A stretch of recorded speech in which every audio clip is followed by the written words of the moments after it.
Hello student, our subject is SP and we are going to start with the second chapter, that is the source of corporate finance. Finance hold the key position to all business activities. No business activity can ever be started or perceived without the financial support in the business. Finance is necessary throughout the activities of business like promotion, organization, and regular business operation. All functions of business are ultimately depend upon the finance.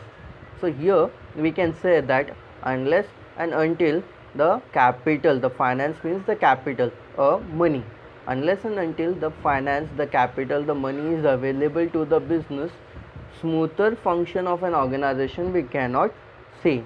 If the funds are not available on time, if the insufficient funds are there in the particular business, and there are so many barriers will be there for the functioning of the business organization. So here it says that whenever any business activities need to be conducted in any form of business organization, smoother inflow of cash, smoother inflow of funds should be there in the business, and accordingly the business can ensure the smooth functioning and it can cater the needs and the demand of the people. Finance is needed by the business organization. Every business organization needs certain capital for its activity. The business like joint stock company, where the requirement of capital is very large, has special significance in the management of the company, means special importance in the management of the company. Capital formation is process of collection of capital from various sources according to the financial plan of company. Normally there are two sources from where the capital is available to the company. The first one is an external source, second one is an internal source. External source, when the capital is raised from outside the organization, is an external source of finance. And in internal source, when the capital is made available from within the organization, it is known as the internal source of finance. On page number 14, you can see the source of finance based on the type of capital. This is a diagram given to us, and this type of capital is bifurcated into two parts, that is the owned capital and next one is a borrowed capital. Owned capital is that capital which is available to the company for the longer period of time. This type of capital can be repaid to the investor at the winding up of the company. Owned capital reflects the ownership of that particular investor in that company. The company will pay the profit in the form of dividend to the owned capital, to the investors of the owned capital in the company. The next one is a borrowed capital. Borrowed capital is the capital which is been borrowed by the company from various sources, and that is for the shorter period of time. The company have to repay this borrowed capital at the time of maturity. The company have to pay the interest on the borrowed capital of the company. So I hope that you have understood the owned capital and the borrowed capital of the company. Now let us see the owned capital, which is again been bifurcated into two parts, the shares and retained earning. Shares and retained earning both are included in the owned capital of the company. The shares again bifurcated into two parts, the equity shares and the preference shares. And retained earning is again the kind of a earning, the kind of a capital that is been available to the company from the internal source. We have seen the internal source of finance, which means the capital available from within the organization. So here the internal source of finance means retained earning, and this can be generated, this can be there in the company from the continuous profit of the company. If the company has made a continuous profit from last 5 years, last 10 years, then the total profit of the company which is being available at the end of every financial year, some part of that profit will be taken back by the company and it will be deposited in a special account, that is in CRR account, that is cash reserve ratio. Cash reserve ratio we called it as a retained earnings. So some part of the profit will be put back, that is being retained by the company, and put it into the special account, that is in the CRR account, and at the point of some need, at the point of some emergency, the company will take out the amount from this retained earning and again it will invest it in the business. So this is called retained earning. I hope that you have understood about the retained earning. The next one, that is a borrowed capital. In that borrowed capital there are various sources of various categories of capital are available. The first one is a debenture, second one is a public deposit. Public deposit is a deposit which is available only to public limited company. Private limited company cannot accept the deposit from the general public, whereas only the public limited company have the right to call the general public for the investment of the capital in the form of deposit, which is short term in nature. The next one is a bond, that the bonds are available for the shorter period of time. There are certain bonds which are available for the longer period of time, and there are various categories of bonds are also available. The next one is ADR and GDR. ADR and GDR are the two tools where the company can use it for raising the capital from the international market, from the international investor. ADR, full form of ADR is American Depository Receipt.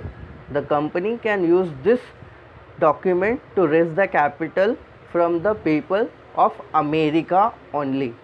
It cannot raise the capital from China by using ADR. It can raise the capital only from the investors of America. GDR, the full form of GDR is Global Depository Receipt. The company can raise the capital, the company can raise the finance from the people other than America and any other part of the world, any other countries of the world, like Russia, like UK, like France, like Japan. If the company wanted to raise the capital other than American country like Russia, so it have to use GDR, that is called Global Depository Receipt. The company can raise the finance from the banks. The company can also get the finance available to the financial institution which is being set up at the national level, which is also being set up at the state level. And the last one is a trade credit, that is already available to the company. So I hope that you all have understood the given chart in a proper manner and in an accurate manner. Let us see page number 15, the source of owned capital. Let us see in detail the owned capital of the company. Shareholders are the real owners of the company. The capital raised by the company with the help of shareholder is called owned capital or the ownership of capital, which is going to be with the company till the winding up of the company. Owned capital is regarded as a permanent capital of the company. Shareholders provide the capital in the initial stage for a new company. It can raise the capital from time to time for the satisfaction of the additional capital need of the company. However, retained earning cannot be the initial source of capital, but it can be important source of capital when the company runs the business profitably during its existence. This amount of share capital is known as the authorized share capital, which is also being stated in the capital clause of memorandum of association. The word authorized means the total amount of shares that the company can raise till its lifetime. If the company operates for 100 years, then for the period of 100 years, the total amount of share that the company can raise, it is mentioned in the capital clause of memorandum of association. The company cannot go beyond the authorized share capital to raise the further shares from the market. If the company wanted to raise the share which exceeds the authorized share capital, then first and foremost the company have to call the meeting. They have to make the approval regarding such decisions. They have to make the changes in the capital clause of memorandum of association. and then the company can raise the capital from the market. So I hope that you are very clear, you all are very much understood the owned capital of the company. Let us see the next one, that is shares. The term share is defined by section 2 subsection 84 of the Companies Act 2013. Let us see that share means a share in the share capital of a company and includes stock. So according to this term, share means a individual unit in the share capital of the company. Share capital means what? The authorized share capital of the company or the allotted share capital of the company. So the share means the smallest and the individual unit among the share capital of the company. We can reflect it to the ultimately authorized capital of the company. And if the person purchases the shares more than the specified limit, that is somewhere around 10,000, 20,000, 30,000 shares, then the total shares of 10,000, 20,000 or 30,000, it will be included in the form of stock. So we cannot say a person holding 10,000 of share, we can say the person having a stock. I hope that you are very clear here about the definition. Share is a unit by which the share capital is divided. So if you have the share capital of 10 lakh, so you can divide it by 1 unit, that is by 1 share. You can divide the 10 lakh rupees by the face value of 1 share. You can identify the total amount of shares that the company is having in the form of authorized share capital. The total capital of the company divided into small part, and each part is called as a share, and the value of each unit is known as the face value. The face value is that particular value which is printed on the face of the share certificate. This face value can be from 1 rupee till 10 rupee. Now each and every company, it will have the face value of rupees 10. So the 10 rupees is the face value because it is the basic value of the share which is been mentioned on the face of the share certificate, where the initials are there, where the company seal is there, and accordingly the value of that share is decided. A person who purchases a share of a company is known as a shareholder or a member of a company. Let us see the features of share. The first one is a meaning. Share is the smallest unit in the total share capital of a company. Share means a small individual unit, a micro individual unit among the total share capital of the company. Ownership, the owner of a share is called as a shareholder. So if any particular person, for example Mr. X, has purchased 1000 shares in A Limited, then Mr. A is a shareholder in A Limited and he is the owner of that particular company. It shows the ownership of shareholder in the company. The next one is distinctive number. Unless dematerialized, each share has a distinct number for identification. It is mentioned in the share certificate. So here nowadays, when in the year 1990, when the computers came, the form of handling the shares from the physical form, it has been converted into the electronic forms after the introduction of the computer systems in the Indian market. So here, if the share is been issued in the physical form, that is in the share certificate form, then there will be a distinctive number mentioned on the share certificate. Now what is the use of this distinctive number? The person who have purchased 1000 of shares in that particular company can identify that from which unit till which unit in that particular lot of shares I am holding the shares in that particular company. So the company have issued 10,000 lot of shares in the market and Mr. A has purchased 1000 of share, then we can say this distinctive number will be helpful for Mr. A to identify the total amount of shares in that allotted 10,000. What will be from 1000 to 2000 in that allotted number, in the total allotment of 10,000 of share, from 1000 to 2000 will be the total amount of share which has been issued to the member A.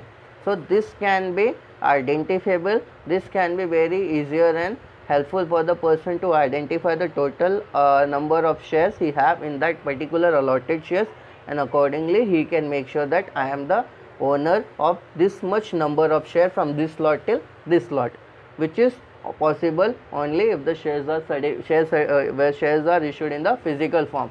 But if the shares are issued in an electronic form, that is in the dematerialized form, then this distinctive number is not there, because in an electronic form the system cannot allow this particular numbers like distinctive numbers to identify the number of allotted shares to the particular person. So here if the shares are in the electronic form, that is in the dematerialized form, you cannot have the distinctive number. If the share is been issued to you in the share certificate, that is in the physical form, you can have the distinctive number in that particular share. The next one is an evidence of title. A share certificate is issued by a company under its common seal. The CEO of the company, the company secretary will put its initials, issued the total number of shares, the common seal, the signature of the directors as well as the company secretary, the total amount of shares, the number of shares allotted, and each and every detail and each and every data will be mentioned in that physical form of share certificate. And if the person having that physical form of share certificate or the dematerialized form share, it will act as an evidence of title of having an ownership of share in that particular company. A share is not any visible thing, it is shown by the share certificate or in the form of demat. The next point, value of share. Each share has a value expressed in terms of money. There are three values are there. For the first one, face value. This value is written on the share certificate and mentioned in the memorandum of association. Face value means what? The value which is being decided in the memorandum of association for the issue of share, and this particular value is also mentioned on the face of the share certificate, and because of this reason it is known as a face value. The face value could be from 1 rupee to 10 rupee. Basically the company will start from rupees 10. So 10 rupees is a basic value, that is a face value, which is also mentioned on the face of the share certificate, and because of that reason it is known as a face value. The next one is a issue price. It is the price at which the company sells its share. The company can sell the share more than the specified value of face. The company can sell the share equal to the face value. The company can sell the share less than the face value. If the company selling the share more than the face value, that is if the face value is rupees 10 and if the company is issuing the share at rupees 12, that is the more than the face value, then that extra 2 rupee will be the premium for that company. So here we can say if the company issues the shares more than the face value, it will be issued at premium. If the face value is rupees 10 and if the company issues its shares equal to the face value, 10 rupees share issued at rupees 10 in the market, then the company have issued the shares at the par, that is equal to the face value. And if the company issues the share less than the face value, that is if the value of share is rupees 10 and if the company issues the share at rupees 8, that means the company have issued that share at a discounted form, that less 2 rupees, that will be a discount from the company, and now the investor have to pay only rupees 8 and he will get the total shares at the value of rupees 10. So there are three values where the company can issue the shares. Shares can be issued at par, that is equal to the face value. The company can issue the shares more than the face value, it is known as a premium. The company can issue the share less than the face value, that is known as a discount. The third value, that is a market value. This value of share is being determined by the demand and the supply forces in the share market. If any particular company perform well and if the particular company makes a good profit, then the value and the demand for that particular share in the market is obviously very high. So here we can say the market value can be more than the value which is being decided by the company, and if the company doesn't perform well, if there is a loss in that company, then the demand for that particular company's share will be very less. So market value, we can say, it depend upon the performance of the company. If the performance is good, the investor will demand more shares of that particular company, and if the performance is not so good, then the investor will not going to demand of the shares of that particular company. So it totally depend upon the market value. The next one is the rights.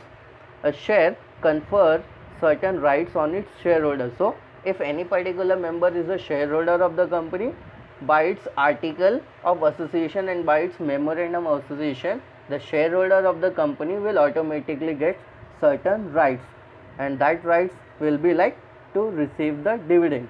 The company will do the business. At the end of the year, they will analyze the profit, and that particular profit will be distributed to the investor, to be distributed to the shareholders of the company in the form of dividend.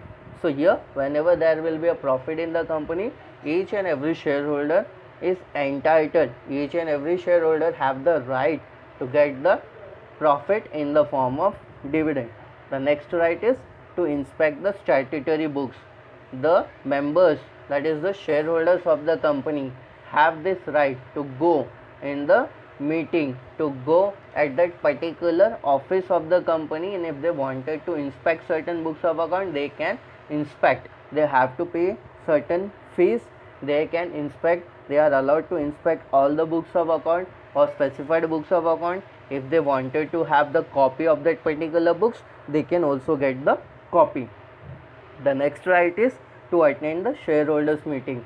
At the end of every year, the company will conduct annual general meeting, and being a shareholder of the company, each and every shareholder of the company have the right to go and attend the meeting. The next one is a right to vote in such meeting. The members automatically have the right to vote in that particular meeting. Whenever the agenda is being discussed, motion will be there, the members can vote, and accordingly the things will be decided based on the majority of members voted for certain particular decision. The next one is an income. A shareholder is entitled to get a share in the net profit of the company. It is called dividend. So whenever there will be a profit in the company, shareholders have the right to get that profit in the form of dividend, and the company have to declare the dividend, and it is need to be paid to the members of the company. The next one is a transferability. The shares of public limited company are freely transferable in the manner provided in the articles of association of the company. Now this point is very important. Transferability means what? When the member have the right to transfer the shares freely to any particular member in the society, and this could only be possible to the members of public limited company. If you are the shareholders of public limited company, you are free to transfer your shares without having any kind of approval from any member of the company. You are free to decide, and you are free to transfer the shares. But if Mr. A is a shareholder of private limited company, then there are certain restrictions on the transfer of shares in the private limited company. First and foremost, this need to be discussed with the management of the company. The management will call the meeting. In that particular meeting, that particular decision will be taken, and if it has been approved, then only you are allowed to transfer your shares. So there are certain restrictions in the transfer of shares in the private limited company, whereas in the public limited company you are free to transfer your shares. Next point, property of shareholder. Share is a movable property of shareholder. So like various other properties are there, a member will have in his or her life. In the similar manner, if the member is a shareholder in a particular company, that particular share certificate will also act as a property for that particular member. The next one, kind of shares. A company can issue two kinds of share. First one is an equity share capital, and second one is the preference share capital. Equity share capital is those kind of share capital which is not a preference share. Equity share is a share which is not a preference share. Means what? It does not have certain rights to get something from the company. For example, equity shares are those shares which does not have the right to get the dividend, which does not have the right to get the dividend, as well as it does not have the right to get the capital at the winding up of the company. First, the capital will be repaid at the winding up of the company to the preference shareholders. First, the dividend will be paid to the preference shareholders, and if certain amount is there in the form of profit, then only the equity shareholder will have the right to get the dividend, and then only the company will have the right to get the capital at the winding up of the company. So equity shares are those shares which is not a preference share, and preference share is a share they have the right over the equity shareholder to get the dividend as well as to get the capital at the end of the winding up of the company. I hope that you all are understood the features of shares. This is all in this particular lecture. In the next lecture I will discuss the shares. Thank you.